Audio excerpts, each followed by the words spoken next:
Pemirsa, sidang Ferdi Sambo dan Putri Chandrawati hari ini selesai digelar. Dalam sidang hari ini ada mantan Kasat Reskrim Polres Jaksel yang mempertanyakan mengapa dikorbankan. Sementara di sidang kemarin Agus Nur Patria merasa dikadalin oleh Sambo. Ferdi Sambo pun hari ini meminta maaf kepada para saksi lantaran karir polisinya terdampak kasus pembunuhan Brigadir Yosua. Selengkapnya jurnalis MGN Diandra Mukni melaporkan langsung dari Pengadilan Negeri Jakarta Selatan.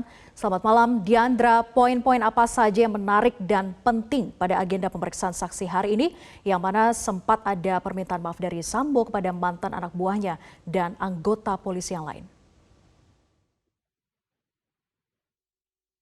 Malam, Vera dan juga pemirsa, memang betul sekali pada hari ini ada beberapa poin yang penting yang saya simak pada persidangan dengan agenda pemeriksaan saksi atas terdakwa Ferdi Sambo dan Putri Chandrawati hari ini. Di antaranya tadi ada pernyataan dari AKBP Ridwan Soplanit yaitu Kasat Reskrim Polres Metro Jakarta Selatan, di mana tadi disebutkan bahwa berita acara interogasi dari Putri Chandrawati ini tidak dibuat dengan sebenarnya atau tidak dibuat sesuai dengan prosedur yang berlaku, di mana BAI itu atau berita acara interogasi dibuat atas pesanan dari Ferdi Sambo dan dibuat atas keterangan dari Arif Rahman Arifin, bukan dari Putri Chandrawati langsung.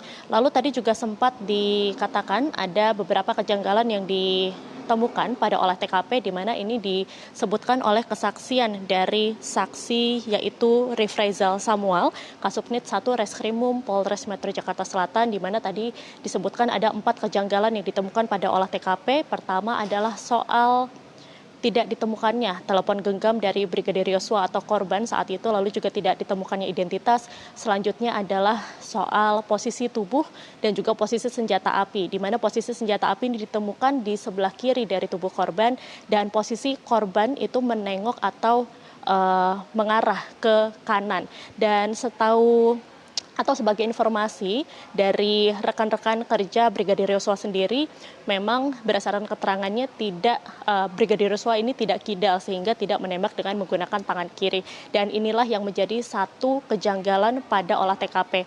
Lalu ketiga adalah tidak ditemukannya ada ceceran darah atau tetesan darah di TKP, dan berdasarkan informasi sebelumnya atau kesaksian dari Richard Eliezer sebelumnya adalah Richard Eliezer menembak Brigadir Yosua saat Brigadir Yosua ini berada tepat di depan pintu kamar dari Putri Chandrawati. Dan namun jenazah ditemukan 4 meter dari depan pintu tersebut, dan dengan demikian apabila ia sudah ditembak dan berjalan menuju 4 meter dari depan pintu tersebut, semestinya ada darah atau tetesan darah yang tercecer di lantai, namun ini tidak ditemukan. Sementara itu untuk kejanggalan keempat adalah tidak ditemukannya ada luka dari Richard Eliezer walaupun ada proses atau kejadian tembak-menembak.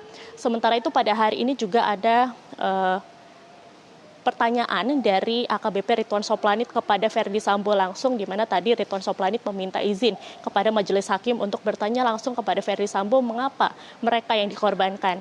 Walaupun mereka tidak menahu soal pembunuhan yang terjadi kepada Brigadir Yosua, namun mereka harus terlibat. Dan tadi Ferdi Sambo juga sempat meminta maaf kepada para seluruh anggota kepolisian yang terlibat dalam kasus ini dan berkata ia akan bertanggung jawab atas semua hal yang terjadi dan juga harus melibatkan mereka atau para personel kepolisian yang terlibat dalam kasus pembunuhan Brigadir Yosua, khususnya untuk para terdakwa yang obstruction of justice yang turut terlibat langsung pada perusakan atau perintangan penyidikan ini. Vera. Ya, lalu apa agenda sidang selanjutnya dengan terdakwa Ferdi Sambo dan Putri Chandrawati, Diandra? Baik Vera, untuk selanjutnya, untuk sidang Ferdi Sambo dan juga Putri Chandrawati ini akan dilanjutkan pada minggu depan di tanggal 6 Desember 2022 dengan agenda masih pemeriksaan saksi. Sementara itu untuk hari Rabu besok di tanggal 30 November 2022 besok masih akan ada pemeriksaan saksi, yaitu Richard Eliezer akan menjadi saksi di sidang Kuat Ma'ruf dan juga Ricky Rizal untuk besok. Jadi nantinya akan ada kesaksian silang untuk para terdakwa, dan nanti tanggal 5 atau tanggal 7 Desember nantinya juga akan ada kesaksian dari FS dan PC untuk sidang dari RR atau Ricky Rizal, Richard Eliezer, dan juga Kuat Ma'ruf. Dan kita semua akan menunggu bagaimana hasil persidangan di minggu depan nantinya akan seperti apa. Vera. Baik, terima kasih Diandra Mukni atas laporan Anda. Selamat bertugas kembali.